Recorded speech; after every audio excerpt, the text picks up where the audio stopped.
नमस्कार, राष्ट्र पोस्ट से मैं पवन केसवानी। छत्तीसगढ़ में साल के अंत में जब विधानसभा चुनाव है और यहां एक अभिनव प्रयोग किया जा रहा है। हिंदू राष्ट्र की मांग को लेकर संतों की यात्रा निकली हुई है। ये पद यात्रा करीब 700 किलोमीटर की, जो विभिन्न 4 कोनों से छत्तीसगढ़ के अलग अलग धार्मिक तीर्थों से होते हुए गांव-गांव होते हुए निकल रही है। इस यात्रा को हालांकि बहुत ज़्यादा मीडिया कवरेज तो नहीं मिल रही है, लेकिन बिलासपुर की एक तस्वीर मैं आपको दिखा रहा हूँ जहाँ पुष्प वर्षा की गई और ऐसे ही यात्रा जगह जगह निकल रही है। जहाँ से भी संतों की यात्रा निकल रही है वहाँ आम जनता खुद होकर इस तरह से स्वागत कर रही है।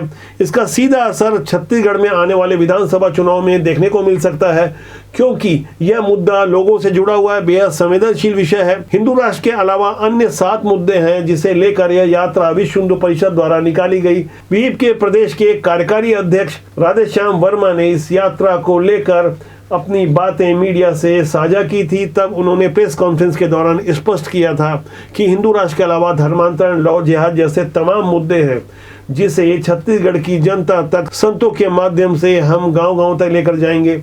इसके बाद एक बड़ी धर्मसभा होनी है 19 मार्च को, उसकी तैयारी की जा रही है। जाहिर तौर पे ऐसे कार्यक्रम जो कि सामाजिक और आध्यात्मिक क्षेत्र से जुड़े रहते हैं, इसका सीधा असर आम जनजीवन की दशा और दिशा पर पड़ता है। जाहिर तौर पर राजनीति भी इससे अछूती नहीं रहती। यहाँ गौर करने वाली बात यह है कि इस यात्रा से नेताओं को दूर रखा गया है। वैसे इस यात्रा के मकसद और उद्देश्यों से स्पष्ट है कि इस यात्रा का सीधा लाभ भारतीय जनता पार्टी को मिल सकता था, लेकिन हैरानी की बात यह है कि इस यात्रा को पूरी तरह गैर राजनीतिक रखा गया है। शायद यही कारण रहा होगा कि अभी तक प्रदेश में जहां कांग्रेस की सरकार है, इस यात्रा को अभी तक फिलहाल कोई बाधा नहीं पहुंचाई गई।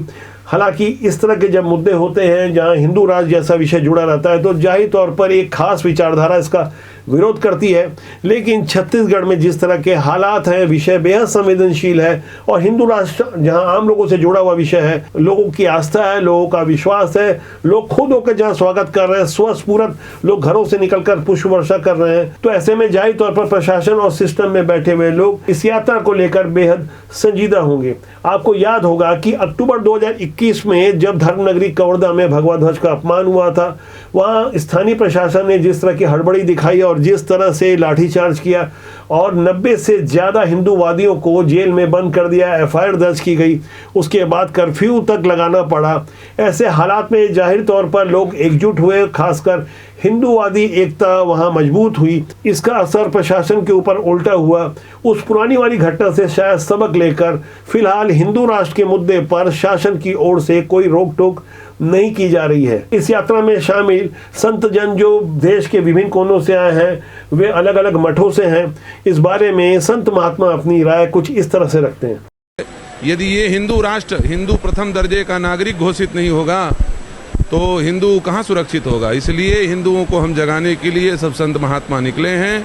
सब जगिए, हिंदू राष्ट्र बनाने की मांग उठाइए। जब जब धर्म की हानि होती है तो सनातन धर्म के हिसाब से भगवान आते हैं। इस बार भगवान अखिल भारतीय संत समिति के रूप में आए हैं, जिन्होंने छत्तीसगढ़ में होने वाली विषमताएं, धर्मांतरण, गौ हत्या, अन्य प्रकार के जो जातिगत षड्यंत्र चल रहे हैं उसको तोड़ने के अखिल भारतीय संत समिति ने बीड़ा उठाया है। और छत्तीसगढ़ के चारों दिशाओं से एक यात्रा निकाली जा रही है, जन जागरण किया जाता है। संगत और पंगत के रूप में हिंदू समाज को संगठित किया जा रहा है।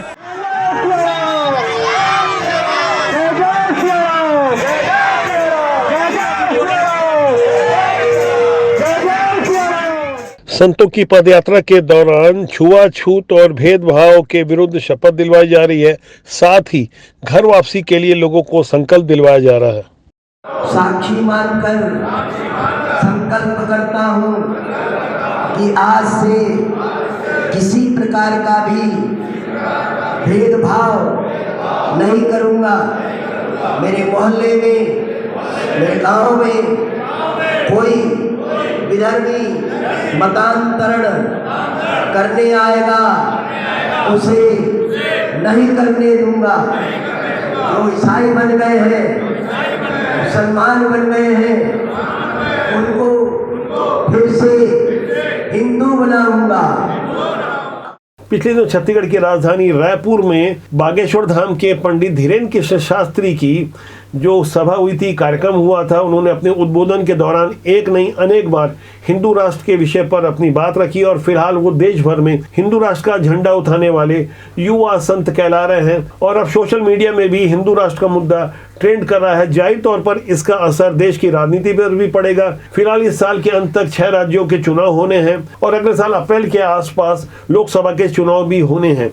जब हिंदू राष्ट्र की बात आती है तो जाहिर तौर पर एक विचारधारा इसका खुलकर विरोध करती है और प्रश्न खड़ा करती है। तब वहां हिंदूवादी खुलकर अपने तर्क भी रखते हैं। जब मुसलमानों के 56 से ज्यादा देश हो सकते हैं, अनेक ईसाई राष्ट्र हो सकते हैं, तो ऐसे में जब धर्म के आधार पर देश का बंटवारा हुआ था तो हिंदू राष्ट्र क्यों नहीं? इस प्रश्न का उत्तर सीधे तौर पर तथाकथित धर्मनिरपेक्षवादी तो नहीं देते, लेकिन तर्क के कुतर्क करने से जाहिर तौर पर यहाँ कुछ तनाव की स्थिति निर्मित होती है। फिलहाल हिंदू राष्ट्र क्या है, इसका कॉन्सेप्ट क्या है, पंडित धीरेन्द्र कृष्ण शास्त्री लगातार सोशल मीडिया और मेन स्ट्रीम की मीडिया के माध्यम से अपनी बात रख रहे हैं। फिलहाल छत्तीसगढ़ में संतों की इस पदयात्रा का अंतिम पड़ाव धर्म सभा के रूप में होगा, जो 19 मार्च को होना है। इस यात्रा का कितना असर हुआ और धर्म सभा का क्या असर होता है, ये तो आने वाला वक्त बताएगा। लेकिन इतना तय है, इसका सीधा तौर पर असर राजनीति में होगा, क्योंकि छत्तीसगढ़ में इस बार चुनावी माहौल को लेकर भारतीय जनता पार्टी और कांग्रेस दोनों ही दलों ने बहुत पहले से अपनी तैयारी शुरू कर दी है।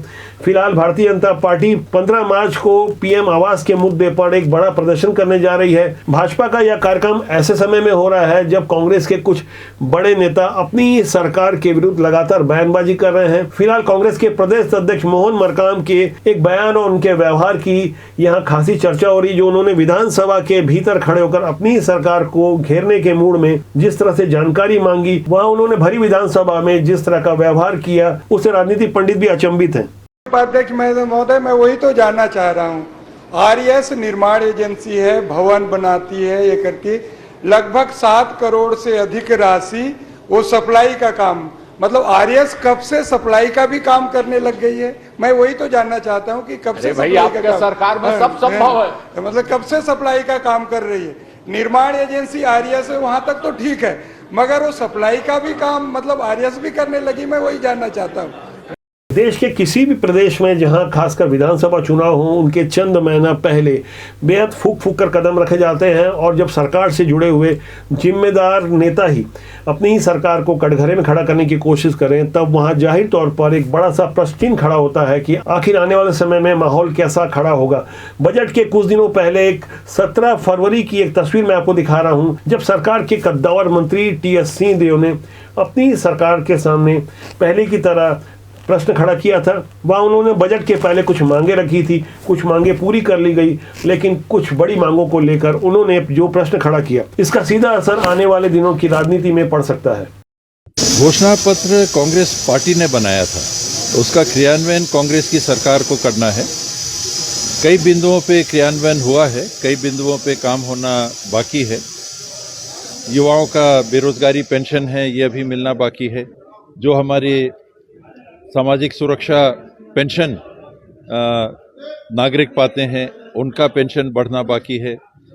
जो कर्मचारी हैं, बड़ा एक समूह है कर्मचारियों का, कोई दैनिक वेतन भोगी है, कोई मितानिन है, कोई आंगनबाड़ी कार्यकर्ता सहायिका है, पहले प्रेरक के रूप में उन्होंने काम किया, कोई रसोइया है, कोई सफाई कर्मी है, अन्य विभागों में भी लोग काम कर रहे हैं। तो दैनिक वेतन भोगी कर्मियों के नियमितीकरण की बात और जो संविदा में है उनके नियमितीकरण की बात हुई थी, उस पे शासन को निर्णय लेना बाकी है। मंत्री टीएस सिंहदेव के लिए ये पहला अवसर नहीं है जब वो इस तरह की बयानबाजी कर रहे हों और वो खुल के अपनी बातों को रखते हैं। ऐसी बातें जो सरकार और सिस्टम को असहज होने का पर्याप्त कारण पैदा करती है। फिलहाल छत्तीसगढ़ के जमीनी हालात, सामाजिक दशा दिशा और राजनीति से जुड़े विषयों के अलावा हम लगातार राजनीति की सुचिता के लिए राष्ट्रबोध के आपके अपने जनमंच के माध्यम से आपकी आवाज़ पुरजोर से रखते हैं। हमारी कोशिश रहती है कि समाज और देश के लिए एक स्वस्थ राजनीतिक परंपरा का निर्माण हो, जहां अच्छे लोगों को विशेष स्थान दिया जाए, जिससे राजनीतिक सुचिता का माहौल पैदा हो। आज के संग के लिए इतना ही। बहुत जल्दी मेरी आपसे फिर मुलाकात होगी। नमस्कार।